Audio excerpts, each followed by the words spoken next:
Why empires never really fall. They just change form. Empires as banks and the persistence of power. 1. Thesis and scope. You analyze how imperial power often survives territorial decline through financial institutions, credit systems, and monetary influence that outlast armies and formal rule. Footnote.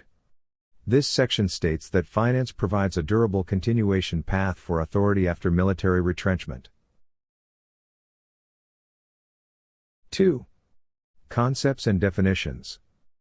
You define empire as organized control over resources and rule beyond a core territory, financial infrastructure as the network of money, credit, ledgers, and law that supports extraction and exchange, and monetary hegemony as the ability to set terms of trade and settlement in one's own unit of account. Footnote. This section fixes vocabulary so later episodes can be compared on common terms.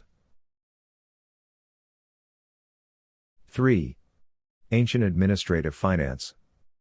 You note that early states in Mesopotamia and Egypt integrated taxation, storage, and record-keeping, so temples and treasuries functioned as proto-banks that stabilized tribute flows and sustained rule between campaigns. Footnote. This section shows that ledgers and stores were co-equal with force in maintaining early sovereignty. 4. Roman monetary integration. You explain that standardized coinage, taxation, and credit networks projected authority across provinces and that these monetary practices persisted into successor polities even after imperial garrisons withdrew. Footnote. This section highlights monetary continuity as a channel through which Roman influence survived political collapse. 5. Medieval merchant power. You describe how Italian city-states used banking houses, bills of exchange, and public debt to finance trade and statecraft, allowing financial leverage to substitute for permanent territorial annexation. Footnote. This section identifies merchant finance as a form of indirect dominion over distant partners and rivals. 6. Corporate empire and Dutch innovations. You present the Dutch East India Company formed in 1602 and the Amsterdam Exchange as instruments that mobilized pooled capital for overseas control while limiting the need for large standing armies. Footnote. This section treats share issuance and secondary markets as imperial technologies. 7. British public credit model. You show how the Bank of England, founded in 1694 and London markets, underwrote war finance and global infrastructure, and how financial ties often endured after formal decolonization through debt, trade finance, and legal venues. Footnote. This section links centralized public credit to long-horizon external influence. 8. American dollar hegemony.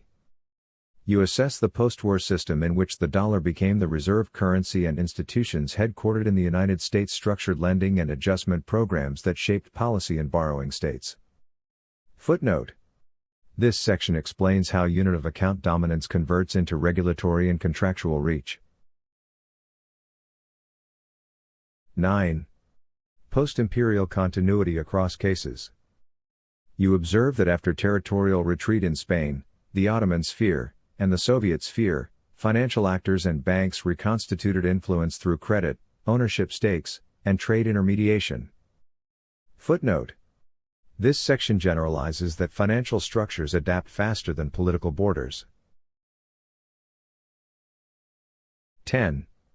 Contemporary state finance strategies.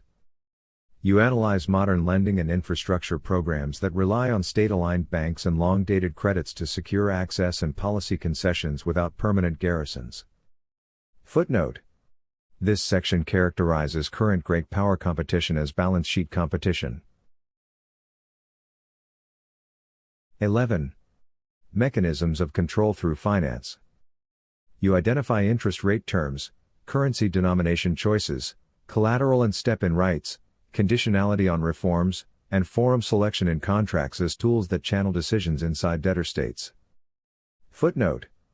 This section reduces soft power to specific legal and financial levers. 12. Law and institutional channels. You detail the role of sovereign debt law, central bank arrangements, payment systems, trade settlement frameworks, and treaty-backed dispute mechanisms in extending influence beyond borders. Footnote. This section shows that rules and venues embed power inside routine transactions. 13. Risks and limits. You note that creditor overreach can trigger defaults, capital flight, and political backlash, and that debtor coordination, diversification of funding, and domestic institution building can rebalance terms. Footnote. This section cautions that financial empire is durable yet not absolute. 14. Synthesis and implication. You conclude that empires rarely end outright because credit, currency, and institutions preserve the capacity to steer outcomes after flags fall, making financial literacy a core lens for studying power. Footnote.